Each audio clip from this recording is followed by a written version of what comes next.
The Last Turn. The morning sun was deceptively calm as it filtered through the streets of Strongsville, Ohio. Its warmth touched every corner. But there was one place it couldn't reach: the memory of a crash that had left 2 young men lifeless and a 17-year-old girl accused of murder. Mackenzie Sherilla was no ordinary teenager. By all appearances, she was like any other high school senior, bright-eyed, navigating first loves and future dreams. But as prosecutors argued in a courtroom packed with silence, Mackenzie had crossed an unthinkable line. This was no reckless accident, they said. This was murder. It was a summer morning when Mackenzie climbed into her Toyota Camry with her boyfriend Dominic Russo and his friend Davion Flanagan. Friends described Mackenzie and Dominic's relationship as volatile, a storm simmering beneath the surface. Threats had been made before. Words that cut. But words could be dismissed. Could actions? The security footage that would seal Mackenzie's fate was unrelenting in its simplicity. There she was, driving calmly along Pearl Road. A turn here. A red light there. Then the shift and inexplicable surge of speed. Witnesses would later recall a sound like an explosion as the car slammed into the side of a commercial building at over 100 miles per hour.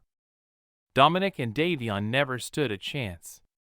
The wreckage spoke for them: a shattered windshield, crumpled metal, and silence. Mackenzie, remarkably, survived with minor injuries. But it wasn't long before investigators began piecing together a narrative that made the survivor's guilt seem almost irrelevant. Motive was the cornerstone of the case. The prosecution painted a picture of premeditation. A teenage girl whose love had curdled into something toxic. Days before the crash, Mackenzie had reportedly taken the same route at chilling rehearsal. They suggested, for the final act. This wasn't a snap decision born of rage. It was a plan, executed with chilling precision. In court, Mackenzie wept. Her voice cracked as she insisted she could never have intended this outcome. "I wish I could remember what happened," she said. But the evidence told a different story. No skid marks to suggest she tried to brake. No signs of a medical or mechanical failure. Her defense pointed to the fragile psyche of a teenager, overwhelmed by emotions too big to handle. Was it a failed suicide attempt that spiraled out of control? A reckless moment with tragic consequences? Or something far darker, a deliberate act of control, with Dominic as her intended target and Davion an afterthought? Collateral in her pursuit of vengeance? The judge's words cut through the courtroom like the crash itself. Guilty of 2 counts of murder, Mackenzie was sentenced to 15 years to life for each count, to be served concurrently. As the handcuffs closed around her wrists, the weight of her actions seemed to settle at last. In the days following the trial, the community grappled with the senselessness of it all.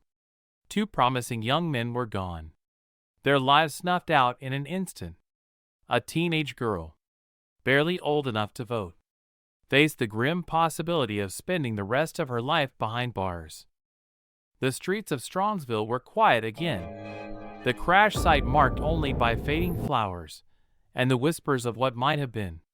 And somewhere in that silence lingered an unspoken question, the one that haunts every crime like this: why? Why did it happen? And how could it have been stopped? For those left behind, the answers may never come, but the scars on hearts, on minds, and on the walls of that unassuming building will remain forever. A Walk in the Woods, The Dark Mind of Aiden Fucci. St. Johns County, Florida, is the kind of place where the air carries the scent of freshly mowed lawns and mornings are punctuated by the cheerful clatter of school buses. But on May 9th, 2021, something unspeakable crawled into that suburban serenity, a shadow that no amount of sunlight could chase away. Tristan Bailey was everything her parents dreamed of: vibrant, athletic, kind-hearted, a cheerleader with a beaming smile. She was the type of girl whose presence lit up a room. But in the pre-dawn hours of Mother's Day, Tristan walked into the woods with Aiden Fucci, a boy whose charm concealed something twisted and unthinkable. The woods tell no lies, but they keep secrets until someone asks the right questions. That morning, Tristan's family woke to an empty bed. Panic gave way to dread as the hours ticked by. And by dusk, the answer came: her lifeless body, hidden in the underbrush. The scene was savage. 114 stab wounds carved a narrative of rage and control. Tristan had fought, her hands bearing defensive wounds, her spirit refusing to bow even in her final moments. The killer was caught almost too easily. Aiden Fucci, just 14 years old, walked into custody with a smirk on his face.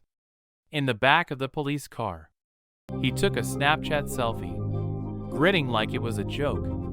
"Hey guys, has anybody seen Tristan lately?" he wrote. The arrogance, the coldness, it was a performance designed to shock, to control the narrative before anyone else could. In the interrogation room, Aiden's parents sat with him, their voices trembling under the weight of what their son had done. His mother asked him to focus, to understand the gravity of the situation. But Aiden's eyes betrayed no emotion. He was a boy dissecting his situation with a chilling lack of remorse, as if his humanity had been stripped away layer by layer, leaving nothing but a void. The evidence spoke louder than words. Security footage showed Aiden and Tristan walking together into the night. He carried the casual ease of a predator cloaked in innocence. 90 minutes later, the camera captured Aiden running back alone. His shoes, later recovered, bore traces of blood. The murder weapon, a knife broken from the sheer force of his attack, lay discarded in the woods. Aiden's social media painted a darker portrait, drawings of bloodied knives, fantasies of violence, and messages that hinted at his disturbing mindset. Friends recalled offhand comments, jokes about murder that seemed too absurd to be real, until they weren't. In court, Aiden's demeanor remained unnervingly calm. He eventually pled guilty, sparing his victim's family the anguish of a trial, but offering no solace. The judge's voice cut through the silence like the very blade Aiden had wielded: life in prison, with the possibility of review in 25 years. A technicality of his age, nothing more. The Bailey family sat stoically, their grief a storm contained behind tight expressions. "This is not justice," Tristan's sister whispered afterward. "It's survival for us, not for her." They wore aqua ribbons in her honor, turning their pain into a movement to remember Tristan not as a victim, but as a light extinguished too soon. And Aiden? He offered no apology. Perhaps he didn't know how, or perhaps he didn't care. His stillness in the courtroom felt like the same chilling quiet of those woods, a place where a monster revealed itself, and the world realized too late. Now, the woods remain as they always have, indifferent to the lives lost or the stories buried in their shadows. The wind carries whispers of a life stolen, the kind of tragedy that reminds us that evil doesn't just knock on our doors. Sometimes, it walks beside us, smiling, until the moment it strikes. The baseball bat plan. Fairfield, Iowa, isn't the kind of place where you expect to find evil. Its streets are lined with modest homes. It's people-friendly and unassuming. But in the fall of 2021, the town became the stage for an unthinkable betrayal, a murder so senseless and cruel that it left even hardened detectives struggling to understand. The victim was Nohema Graber, a 66-year-old Spanish teacher at Fairfield High School. Her quiet demeanor and passion for teaching had earned her the respect of colleagues and students alike. She was a widow, a mother, and a devout Catholic who sought peace in her daily walks at Chautauqua Park. But on one of those walks, peace was the last thing waiting for her. The killers were two of her own students, Willard Miller and Jeremy Goodale, both just 16 years old. They weren't hardened criminals, nor were they particularly troubled, at least not outwardly. But underneath their teenage facades was a cold calculation, a bad grade in Spanish class. They claimed had set their plan in motion. A bad grade. It started with whispered conversations and Snapchat messages, the kind of idle talk that could have been dismissed as teenage bravado. But these weren't empty words. Miller and Goodale sketched out their plan with chilling precision. They would ambush her on her walk, beat her to death with a baseball bat, and hide her body. In their minds, it was that simple. The execution of the plan was even colder. On November 2nd, 2021, they waited in the shadows of Chautauqua Park, watching as their teacher walked her usual route. When the moment came, it was Miller who struck the first blow, hitting Nohema in the back of the head as she crumpled to the ground. Goodale followed, delivering more blows to ensure she wouldn't get back up. They dragged her lifeless body into the woods, covering it with a tarp and some debris, a crude attempt at concealment. But teenagers aren't as clever as they think they are. Their arrogance would be their undoing. Snapchat, that ever-present mirror of youth, held the key to their guilt. Goodale couldn't resist sharing their crime with a friend, sending messages and photos bragging about what they'd done. Point of view, you're my Spanish teacher, and this is the last thing you see, one message read, followed by discussions about hiding the body. That friend, horrified, turned the messages over to the police. When confronted, both boys cracked under the weight of their own hubris. Their confessions revealed a shocking lack of remorse, as if they still hadn't grasped the enormity of what they'd done. I hit her to make sure she was dead, Miller admitted, his tone as flat as the Iowa plains.